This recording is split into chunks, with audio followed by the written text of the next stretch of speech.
ನಾನು ಅನೇಕ ಸಂದರ್ಭದಲ್ಲಿ ಹೇಳಿದ್ದೀನಿ, ನನ್ನ ವರದಿಯಲ್ಲೂ ಬರೆದಿದ್ದೀನಿ. ಈ 12ನೇ ಶತಮಾನದ ವಚನಕಾರರ ಸಂದೇಶನ ಈ ದೇಶಕ್ಕೆ, ಈ ಜಗತ್ತಿಗೆ ಸಾರಬೇಕಾದ್ರೆ, ಜೀವಂತವಾಗಿ ಉಳಿಸ್ಬೇಕು ಅಂತ ಅನ್ನೋದಾದ್ರೆ ಅದು ನಿಮ್ಮಂಥ ಸಾಧಾರಣ ಜನರೇ ಮಾಡಬೇಕು. ರಾಜಕಾರಣಿಗಳನ್ನು ನಾನು ನಂಬ್ಕೊಂಡಿಲ್ಲ, ದೊಡ್ಡ ದೊಡ್ಡ ಸ್ವಾಮಿಗಳನ್ನು ನಾನು ನಂಬ್ಕೊಂಡಿಲ್ಲ. ಕಾಯಿಕ ಜೀವಿಗಳು ನಿಮ್ಮಂಥವರು ಇದನ್ನು ರಕ್ಷಿಸಬೇಕು, ಇದನ್ನು ಬೆಳೆಸಬೇಕು, ಇದನ್ನು ಪ್ರಶಸ್ತಿಸಬೇಕು. ಆ ಕೆಲಸ ನಾವೆಲ್ಲ ಮಾಡಿದಾಗ ಮಾತ್ರ ಆ ಚರಣ ಸಂಸ್ಕೃತಿಗೆ ಒಂದು ಕಿಮ್ಮತ್ತು ಸಿಗ್ತಕ್ಕಂಥ. ಹಾಗಾಗಿ ಇತ್ತೀಚೆಗೆ ನಾನು ಕರ್ನಾಟಕ ಸರ್ಕಾರ ಬಸವಣ್ಣನವರು ಸಾಂಸ್ಕೃತಿಕ ನಾಯಕ ಅಂತೇಳಿ ಘೋಷಣೆ ಮಾಡಿ, ಆ ಸಂದರ್ಭದಲ್ಲಿ ನನಗೆ ಅನೇಕ ದಿನ ಲಿಂಗಾಯತ ಸ್ವಾಮೀಜಿಗಳು ನಿಮ್ಮ ಸಂದೇಶ ಏನು, ನಿಮ್ಮ ಲೇಖನ ಕೊಡಿ ಅಂತ ಹಾಗೆ ಬರೆದು ಕೊಟ್ಟಿದ್ದೆ ನಾನು ನನ್ನ ಸಂದೇಶ. ಹಾಗೆ ನಾನು ಹೇಳಿದ್ದೆ, ಇದು ಸ್ವಾಗತ. Declaring Basavanna as A cultural leader of Karnataka, ಇದು ಒಳ್ಳೆ ನಾನು ಸ್ವಾಗತ. ಆದರೆ ಇದನ್ನ ಅಲ್ಲಿಗೆ ನಿಲ್ಲಿಸ್ಬಿಟ್ರೆ ಸಾಕ? ಇಲ್ಲ. ಬಸವಣ್ಣನವರ ಅನುಯಾಯಿಗಳು ಈಗ ನೀವು ಕೇಸರಿ ಶಾಲುವನ್ನು ಹಾಕೊಂಡು ಸಾಂಸ್ಕೃತ ನಾಯಕನ ಒಪ್ಕೊಳ್ಳೋರೆಲ್ಲ ಕೇಸರಿ ಶಾಲು ಹಾಕಬೇಕು?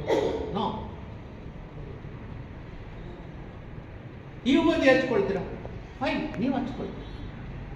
ಆದರೆ ಬಸವಣ್ಣನವ್ರ ಈಗ ನಾನು ಒಪ್ಪಿದ್ದೀನಿ, ನಾನು ಜಡ್ಮೆಂಟ್ನಲ್ಲಿ ತಂದಿದ್ದೀನಿ, ನನ್ನ ಬದುಕಿನಲ್ಲಿ ಅಳವಡಿಸ್ಕೊಂಡಿದ್ದೀನಿ, ನಾನು ವರದಿ ಕೊಟ್ಟಿದ್ದೀನಿ. ನೀವ್ಯಾಕೆ ಶಾಲು ಹಾಕಿಲ್ಲ ಅಂತ ನನ್ನ ನೀವು ಡಿಸ್ಕಾರ್ಡ್ ಮಾಡೋಕ್ಕಾಗತ್ತಾ?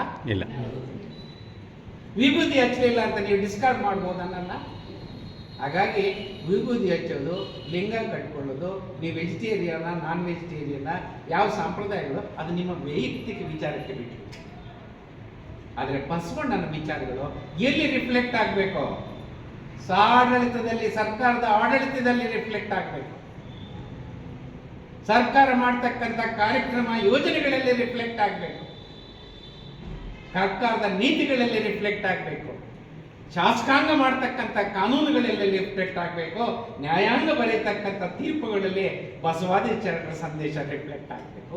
ಅದು ನಿಜವಾದಂತಹ ಸಾಂಸ್ಕೃತಿಕ ನಾಯಕನಿಗೆ ಕೊಡ್ತಕ್ಕಂಥ ಜವಾಬ್ದಾರಿ. ನಾವೆಲ್ಲರೂ ಕೂಡ ಇಂಡಿವಿಜುವಲ್ಸ್.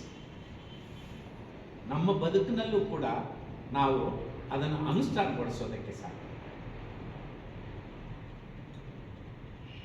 ಅದು ಅನುಷ್ಠಾನಗೊಳಿಸೋದೇ ನಾವು ವಚನಗಳನ್ನು ಓದಿ ಅರ್ಥ ಮಾಡ್ಕೋಬೇಕು.